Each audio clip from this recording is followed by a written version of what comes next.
Good morning! So, coming to you live, well, not live, but from my live commute this Monday morning, and I wanted to piggyback and continue on this discussion of change and transition. I'm going to make this as quick as I can because it's just on my mind and I want to mention it. So, I was saying how, when you're making such a big change in your life, it's going to be scary, right? And it's just a natural feeling. So, along these lines, this past week, my daughter, who is 3 years old, has started a new school, mid school year, and she is the only child in like an 18 kid class that is starting mid year, and all these other kids have known each other since at minimum the fall, and they're all used to each other, and then we kind of just threw her into this new environment, and then also in addition to that, her old environment, she was in school all day, a full day, but since she was 4 months old, essentially, when I say school, it's like daycare, I guess, but it was a very small environment, and she has essentially had the same friends since she was 4 months old, this like core group of like 4 other girls. And we took her out of that nurturing environment that she's been in since she was 4 months old and put her into the school, which is a great school, that's why we put her into it, but we put her mid-year where she doesn't know anyone and everyone else knows each other, and it's scary, and it's also like 4 times as large as her old school, so it's big in size. And the first day, so you can imagine, like, even me talking about it, I'm like getting anxiety. Like, if you threw me in that situation, even as an adult, I'd be like, oh, okay, how am I gonna do this? And then imagine a 3-year-old child and all the things. And one thing a 3-year-old or a toddler has that every parent knows are what? Raw emotions, right? There's no filter on the emotions, which is unfortunate sometimes for the parents, but also fascinating. So you find it fascinating to see this like raw emotion, and it goes like from the peak, like the happy, like the giggles, and the just like pure happiness, and then also of course it's like the pure tantrums and upset. But like they put all their energy into it, and it gives me personally, when I watch this, a reminder of what our emotions are, and we were taught as adults, as we grow older, to kind of hide it and keep it in, which is damaging in some ways, depending on what you're keeping in. But that's a whole nother thing, that's like therapy. But, so let me tell you, the first day, I was really worried. The first day, she was fine. She walked in there, she's like, see you later, Mom. I was like, okay, that was easy. Second day, not so much. She started, saying she wanted to go back to her old school. She don't want her new school anymore. And she cried. She cried a lot. She cried outside the door. She refused to go in. And I sat there with the teacher for a while, and finally we looked at each other and I was like, I have to, like, the longer I stay there, the worse it's going to be, right? So finally I said goodbye. She went inside, kicking and screaming, practically, crying. And I had Lee on me, and as a parent, I was like, so they closed the door, and I could hear her crying, and I stood outside that door, because I just wanted to hear her calm down, right? You don't want to leave your child crying. And I actually taped the recording, because I don't know why, I want to torture myself, but I recorded her, like, and she was screaming for me. She said, "Mommy, Mommy," which is funny, because she doesn't normally call me Mommy, and like hysterically screaming and kicking, and it went on. It went on for at least 10 minutes. I was out there for like 10 minutes. I was like, I don't know what to do. I can't go back in. That makes it worse. So finally, I left, and she was like calming down. Frankly, I think she was just running out of steam, but she was calming down, but she was still crying. I went to the director of the school, and she's like, okay, we'll let you know how it goes. And it's completely natural. And, which it is, right? I mean, think about it. So, and this is what I'm getting at. So today, it was the third day, and she was fine all morning until I made the turn, and she realized where we were going, and she said to me, she's like, oh, I don't want to go to my new school, I want to go to my old school. And And then that's when it like started. The crying started early because she realized where she was going. So she was crying, and we're outside of the classroom again, deja vu, and she was crying, but she knew it was coming up. And finally, the teacher opened the door, and I was like, I just need her. I just have to give you to her crying because she's not gonna stop crying when I'm there because she's looking at me to just take her away. And if the first time you take her away, then that's it. Forget it. But anyway, I deviate. So, sorry, I'm going on and on. But this time she went in the door, kicking and screaming again, and I stood outside the door again, and within a minute or two, I didn't hear her anymore, and I was like, oh, okay, that was really fast. But anyway, I'm getting to this about transitions and change, and this is essentially what she is going through, like, in a dramatic way, right?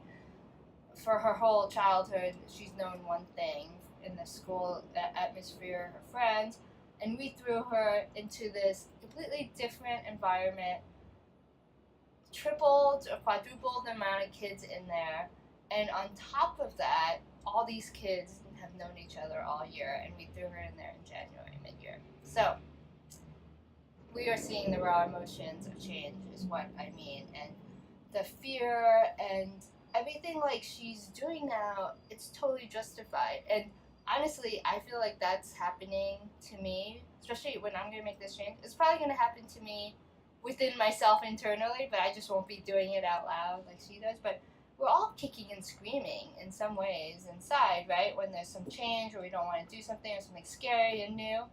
So my thing was, I was sitting here thinking, like, what can I do for her to make this transition better? And I was like, well, it's similar to what we would do, right? So the first thing I was thinking is, like, well, she wouldn't feel this way if she had friends, right? If she felt comfortable, if she had a friend to go to, if she knew more people in the school. And one day I was like, well, you can't force friendships, but me and my husband were saying, well, maybe we should, like, have some play dates with some of the other kids just so she can get more familiar with them and not be so isolated. Because just think about it, if you go somewhere without any friends, it's a very different feeling if you're in an environment where you know people and you have friends. So that's a pretty obvious thing and a big thing, I think. And then the second is, I don't know, what can we make to make the environment more friendly for her, more familiar? Like, one thing I realized is I got her new shoes in that environment, and just to get her new shoes for the class because the old ones were a little bit rough. But I upped the size because, these kids grow so fast. And I noticed in a picture that they sent me, she wasn't wearing the shoes, and I asked her about it, and she said, oh, they're too big. I was like, well, no one told me that. And now I'm just like, okay, well, I should get her shoes the right size so she's comfortable. So, and that translates, just to be comfortable in your environment and feel safe and cozy. So that I can provide. And then another thing is just time, right? I mean, that's time does it all. When you get used to it, everything at first seems really scary. But then once you start getting into the routine, then, you start doing the things and you're fine. It just takes time. Time is the other thing, right? I predict with a week from now that she will be absolutely fine and excited. Especially kids, like, really bounce back quickly, I will say. And then how does this translate to us, right? So the first thing I said is for her to make friends and be more acquainted with people. So for us, let's say you're making a big jump into the entrepreneurial world, right? From a day job, a very steady day job. Most of your friends are probably all day job people, I would assume. I mean, for me, it's true. And what would make that transition better?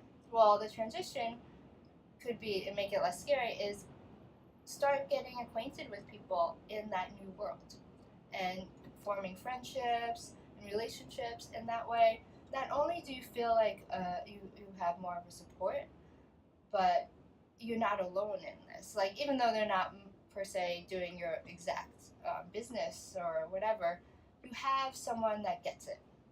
So I would recommend like going onto groups or finding, any masterminds or anything like that where you can surround yourself with more like-minded people that are striving to do what you're trying to do for the change. And then the second one is to become more familiar, like make your environment something that could foster productivity and encouragement. So for her, it's just, I was saying like I should get her shoes that fit so she feels comfortable. For a change is like, where are you working, right? Make sure that environment is conducive to your work, that you feel comfortable in it, doesn't feel awkward. So make that environment work for you so you're the most productive and most energized and inspired. And then also time, right? It takes time. Change is hard and it's going to take time to adjust. And that, it depends on how big of a change it is, but time heals all is what they say, right? I should say heals because it's not like we're healing it, but with time, I joke because it's only been, this is the third day, and I was talking to my husband, I was like, oh, I'm really worried about her, this is gonna and then I think about how dramatic of a change this is, and I'm like, well, how can I expect her to just bounce right into this new environment within 2 days or 3 days? I'm like, obviously this is gonna take some time. And with a big leap that you might be taking, it's going to take time. Don't expect you to make millions of dollars within the first month or within the first year at least. I think I read some, I don't know, especially restaurant, but I'll go, this deviates, but time, be patient. And this is something I need to tell myself too, because I am always not as patient as I should be. I always want everything instantaneously, so those are my tips for change and transition. And look to the toddler. They show the raw emotions, and it makes me realize it's okay. It's okay to be scared. It's okay to, be uneasy about these transitions because it is hard. It's hard. I see it on her. She reminds me it's hard. So we don't have to keep this strong face and all the time. Acknowledge it's hard and then take steps to change it. Of course, you don't have to throw the tantrums, but you could. It could be very stressful healing. Anyway, with that, go throw your tantrums. It's gonna be great. And yeah, let's do this. Bye, guys.